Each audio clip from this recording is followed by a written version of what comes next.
Hello दोस्तों। हरियाणा में regularisation policy 2024 की खबरें काफ़ी समय से उड़ रही हैं। न्यूज़ चैनलों में, अखबार में, सोशल मीडिया पर यह खबरें खूब चल रही हैं कि हरियाणा में कच्चे कर्मचारियों को पक्का किया जाएगा। लेकिन समस्या यह है कि कॉन्ट्रैक्चुअल एम्प्लॉयज़ जो इस पॉलिसी के हकदार होंगे, जो रेगुलर होंगे, उनके द्वारा ये कमेंट्स किए जा रहे हैं कि सरकार टॉर्चर कर रही है कॉन्ट्रैक्चुअल एम्प्लॉयज़ के साथ। क्यों सरकार यह रेगुलेशन पॉलिसी नहीं ला रही है? लेकिन सरकार की तरफ से यह भी नहीं कहा गया है कि हम सरकार के रेगुलेशन पॉलिसी नहीं लेकर के आएंगे। हाँ, कॉन्ट्रैक्चुअल एम्प्लॉयज़ के जो भी मंडल हैं, समूह हैं, वो मुख्यमंत्री से मिले तो मुख्यमंत्री ने कहा है कि रेगुलेशन पॉलिसी लेकर के आएंगे। लेकिन चुनावी समय नज़दीक आता जा रहा है। क्यों रेगुलेशन पॉलिसी अभी तक नहीं आई है? इसका क्या कारण है? इसको आज हम इस वीडियो में चर्चा करेंगे। अगर आप चैनल पर पहली बार आए हैं तो चैनल को सब्सक्राइब कर लें, वीडियो को लाइक ज़रूर कर दें। देखिए दोस्तों, इसके दो कारण हैं लेट होने के। पहला कारण है जो इसके नियम रेगुलेशन होते हैं रेगुलेशन पॉलिसी के पास करने के, और दूसरा कारण है इनका चुनावी बेनिफिट। पहला जो हम बात करेंगे अभी कि जो नियम है, कोई भी सरकार पॉलिसी बनाती है, जैसे रेगुलेशन पॉलिसी है, इसके नियम हैं कि जैसे मुख्यमंत्री ने अभी यह निर्णय लिया मंत्रिमंडल ने कि रेगुलेशन पॉलिसी लेकर के आएंगे, तो सबसे पहले क्या करेंगे, जो सरकार निर्णय लेगी, जैसे मुख्यमंत्री ने जो निर्णय लिया, वो हरियाणा का एक डिपार्टमेंट है, जनरल एडमिनिस्ट्रेशन डिपार्टमेंट, जिसके मुखिया चीफ सेक्रेटरी हैं हरियाणा के। उनको चीफ सेक्रेटरी को बोल करके एक ऐसी पॉलिसी ड्राफ्ट तैयार की जाती है जो सरकार लेकर के आना चाहती है। जैसी खबरें अभी उड़ रही हैं कि सरकार के द्वारा ड्राफ्ट तैयार कर दिया गया है। यह ड्राफ्ट जो तैयार किया गया है वो जनरल एडमिनिस्ट्रेशन डिपार्टमेंट के द्वारा तैयार किया गया है। लेकिन ऐसा नहीं है कि अगर जनरल एडमिनिस्ट्रेशन डिपार्टमेंट ड्राफ्ट तैयार कर देता है तो सरकार उसको नोटिफाई कर देगी चीफ सेक्रेटरी के साइन करवा कर। बिल्कुल भी नहीं, क्योंकि जो सरकार ड्राफ्ट तैयार करवाती है मंत्रिमंडल की सहमति पर, उसको विधानसभा में पास करवाना पड़ता है। सभी एमएलए के हस्ताक्षर होते हैं। एक निर्धारित परसेंटेज होती है एमएलए की जो उस पर कंसेंट देगी, तभी उसको पास किया जाएगा।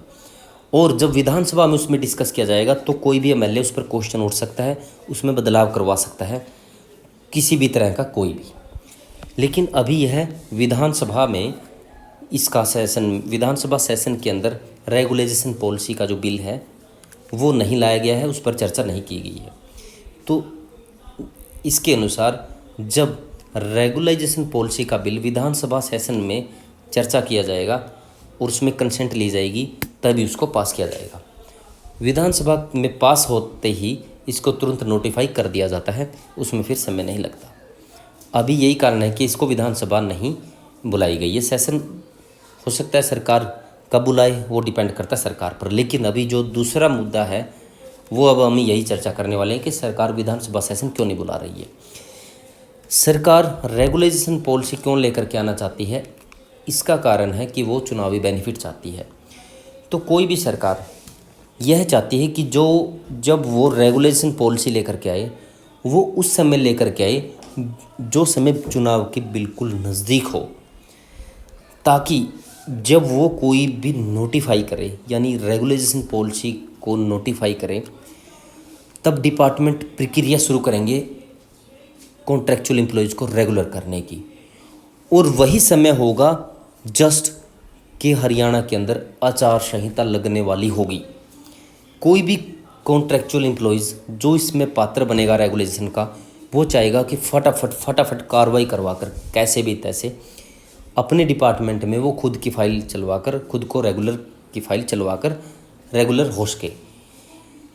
क्योंकि जब नोटिफाई करती है सरकार, वो ये देख करके करती है कि आचार संहिता बिल्कुल नज़दीक हो और उसमें जितने कॉन्ट्रैक्चुअल एम्प्लॉयज़ को रेगुलर होना होता है उसमें से कुछ एम्प्लॉयज़ रह भी जाएं। ये बड़े ध्यान से समझने की ज़रूरत है। यहाँ मान लीजिए हरियाणा के अंदर 10,000 कॉन्ट्रैक्चुअल एम्प्लॉयज़ को रेगुलर किया जाएगा, लेकिन सरकार उस वक्त इसको रेगुलेशन पॉलिसी को ड्राफ्टर को लेकर के आ जाएगी कि जिस वक्त समय बहुत कम होगा, आचार संहिता लगने के बाद उस प्रक्रिया को रोक दिया जाता है। फिर इलेक्शन आएंगे, इलेक्शन के बाद उसको शुरू किया जाता है।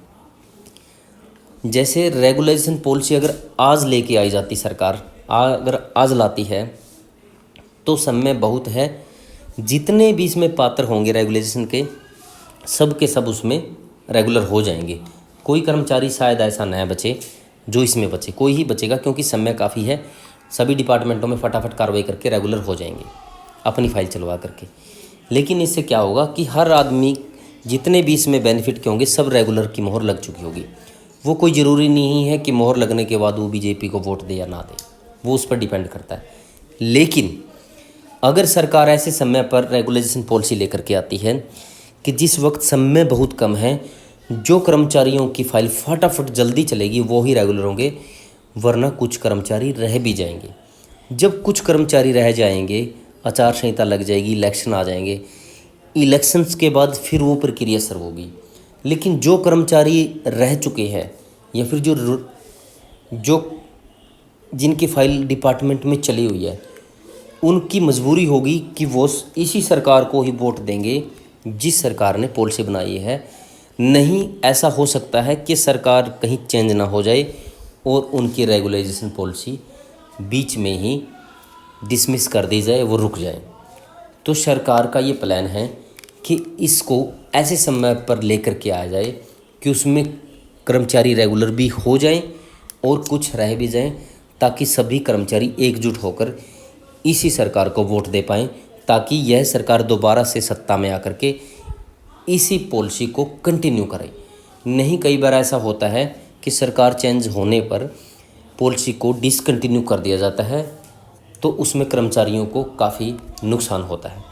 तो यही कारण है कि सरकार ऐसे मौके पर रेगुलेशन पॉलिसी लेकर के आएगी कि जिस वक्त कर्मचारियों में जल्दबाजी के दौर में अपने आप को रेगुलर की फाइल चलवानी होगी। अगर रुक जाएंगे तो उन्होंने सरकार को, इसी सरकार को वोट देना पड़ेगा अगर वो रेगुलर होना चाहते हैं तो यही था आज का कारण। लेकिन आपको ये बता देता हूँ मैं, मेरी जानकारी के अनुसार हरियाणा में रेगुलेशन पॉलिसी 100% आने वाली है, चाहे वो चुनाव के कितने ही नज़दीक क्यों ना लेकर के आए। यह सच्चाई है कि हरियाणा में रेगुलेशन पॉलिसी का ड्राफ्ट तैयार कर दिया गया है। तो आगे वीडियो में फिर मिलेंगे दोस्तों, तब तक के लिए गुड बाय।